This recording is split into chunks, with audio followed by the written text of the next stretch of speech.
Assalamualaikum warahmatullahi wabarakatuh. Saya Arum Prastiwi, staf dosen jurusan Akuntansi Fakultas Ekonomi dan Bisnis Universitas Brawijaya.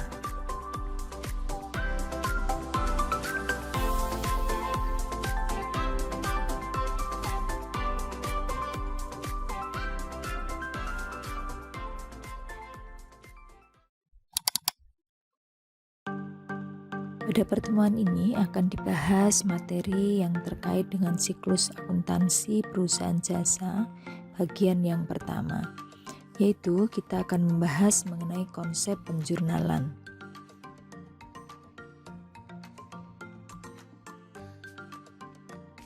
Adapun capaian pembelajaran dan uraian materi untuk pertemuan ini adalah sebagai berikut.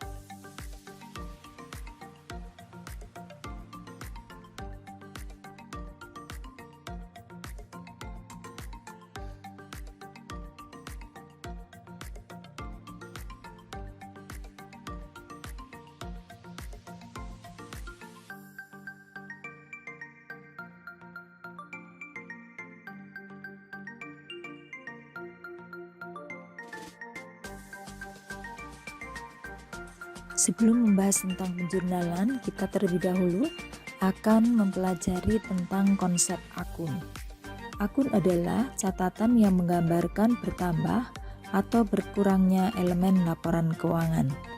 Secara keseluruhan, akun terbagi menjadi dua, yaitu akun neraca atau akun real, merupakan akun-akun yang akan dilaporkan di laporan posisi keuangan pada akhir periode. Sedangkan kelompok yang kedua adalah akun laba rugi atau akun nominal. Akun laba rugi terdiri dari akun-akun yang akan dilaporkan di laporan laba rugi. Kalau dilihat dari karakteristik atau sifat dari masing-masing akun ini, akun neraca sifatnya adalah permanen. Artinya apa? Artinya akun-akun neraca akan terbawa atau akan dilanjutkan pada periode-periode yang berikutnya. Sedangkan akun laba rugi sifatnya temporer atau sementara, karena akun-akun ini hanya kita gunakan untuk menjelaskan dalam satu periode saja. Pada umumnya, perusahaan memiliki satu daftar yang dinamakan daftar akun atau daftar kode akun, atau yang disebut dengan nama chart of account. Berikut ini adalah contoh-contoh chart of account atau daftar akun yang bisa digunakan oleh perusahaan.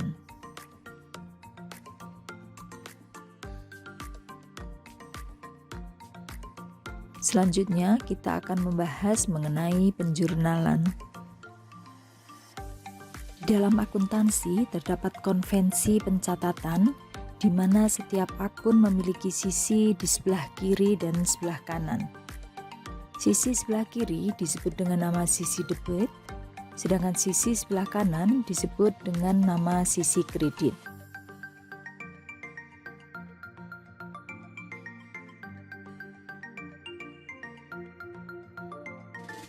Sistem pencatatan di akuntansi kita menggunakan suatu sistem yang disebut dengan nama sistem pencatatan berpasangan atau double entry bookkeeping. Yang dimaksud dengan berpasangan adalah bahwa setiap transaksi akan minimal mempengaruhi dua akun, yaitu satu akun di sisi sebelah debit dan satu akun di sisi sebelah kredit. Apabila suatu jumlah transaksi telah dicatat dalam suatu akun di sebelah debit, maka jumlah yang sama harus dicatat pula dalam jumlah kreditnya. Pencatatan di dalam akuntansi harus mengikuti aturan terkait dengan masalah debit dan kredit ini. Masing-masing akun memiliki karakter yang berbeda-beda. Untuk akun aset, apabila bertambah harus dicatat di sisi sebelah debit, apabila berkurang dicatat di sisi sebelah kredit. Untuk akun liabilitas, apabila bertambah harus dicatat di sisi sebelah kredit, sedangkan apabila berkurang harus dicatat di sisi sebelah debit. Akun ekuitas, apabila bertambah dicatat di sisi sebelah kredit, apabila berkurang dicatat di sisi sebelah debit. Untuk akun pendapatan, apabila bertambah dicatat di sisi sebelah kredit, apabila berkurang dicatat di sisi sebelah debit. Yang terakhir, akun beban, apabila terjadi penambahan terhadap akun beban, maka harus dicatat di sisi sebelah debit. Sebaliknya, apabila beban berkurang, harus dicatat di sisi sebelah kredit. Sehingga saldo normal dari masing-masing akun adalah: untuk akun aset, saldo normalnya di sisi sebelah debit; akun liabilitas, saldo normalnya di sisi kredit; akun ekuitas, saldo normalnya di sisi kredit; akun pendapatan, saldo normalnya di sisi kredit; sedangkan akun beban, saldo normalnya di sisi sebelah debit. Berikut ini adalah ringkasan dari gambaran untuk setiap penambahan dan pengurangan dari masing-masing akun. Selanjutnya, kita akan belajar bagaimana melakukan pencatatan atau melakukan penjurnalan. Jurnal adalah proses pencatatan transaksi bisnis dalam akuntansi dalam suatu buku yang disebut dengan nama buku jurnal. Buku jurnal disebut juga catatan awal atau asal mula atau the book of original entries. Karena apa? Karena catatan ini yang pertama kali dibuat dalam proses akuntansi. Di dalam akuntansi, kita mengenal dua bentuk jurnal, yaitu jurnal umum dan jurnal khusus. Jurnal umum terdiri dari satu buku jurnal yang digunakan untuk mencatat semua jenis transaksi. Sedangkan jurnal khusus terdiri dari beberapa buku jurnal, yaitu jurnal pembelian, jurnal penjualan, jurnal pengeluaran kas, jurnal penerimaan kas, dan satu buku yang berbentuk jurnal umum yang digunakan untuk mencatat transaksi-transaksi yang tidak bisa dicatat pada jurnal pembelian, pada jurnal penjualan, pada jurnal pengeluaran kas, ataupun pada jurnal penerimaan kas. Berikut adalah bentuk jurnal. Jurnal terdiri dari beberapa kolom. Kolom yang pertama adalah digunakan untuk mencatat tanggal terjadinya transaksi. Untuk pencatatan tanggal transaksi harus dilakukan secara kronologis, yaitu sesuai dengan tanggal terjadinya transaksi. Berikutnya adalah kolom untuk mencatat akun yang digunakan atau akun yang terpengaruh oleh adanya transaksi itu. Pada saat mencatat akun-akun yang terpengaruh oleh transaksi itu harus diikuti dengan jumlah nominal dari akun tersebut. Sedangkan kolom referensi adalah digunakan untuk mencatat kode akun. Pada saat perusahaan memasukkan nomor akun atau kode akun tersebut, maka perusahaan berarti sudah memposting jurnal ini ke dalam buku besar. Jadi biasanya pengisian nomor akun atau kode akun pada kolom referensi dilakukan terakhir kali pada saat perusahaan akan memindahkan atau memposting jurnal itu ke dalam buku besar. Pada jurnal yang pertama ini dalam bentuk single jurnal, diberikan contoh transaksi berupa pembelian peralatan secara tunai. Maka apabila kita analisa, peralatan akan bertambah sebesar 100 juta dan kas berkurang sebesar 100 juta. Sesuai dengan aturan pendebetan dan pengkreditan, apabila aset bertambah harus dicatat di sisi sebelah debit, dan apabila aset berkurang harus dicatat di sisi sebelah kredit. Sehingga jurnal terkait dengan transaksi pembelian peralatan secara tunai ini adalah peralatan 100 juta pada kas 100 juta. Artinya peralatan bertambah 100 juta dan kas berkurang sebesar 100 juta. Contoh yang kedua, ini terkait dengan multiple jurnal, yaitu jurnal yang terdiri dari beberapa akun. Contoh di sini adalah pada saat perusahaan membeli peralatan dan perlengkapan secara bersama-sama, di mana pembayarannya yang 50% dibayar tunai, sedangkan sisanya atau yang 50% lagi baru akan dibayar bulan depan, maka pengaruhnya terhadap masing-masing akun yaitu akun peralatan bertambah sebesar 70 juta, akun perlengkapan bertambah sebesar 30 juta, akun kas berkurang sebesar 50 juta, dan akun utang usaha bertambah 50 juta.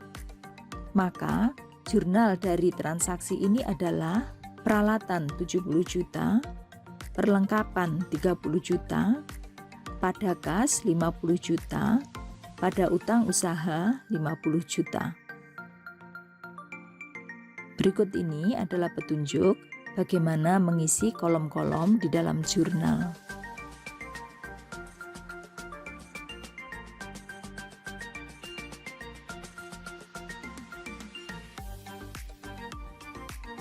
Selanjutnya, kita akan melihat bagaimana jurnal dari transaksi pada perusahaan Garuda pada bulan Juli tahun 2020.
Terima kasih, selamat belajar.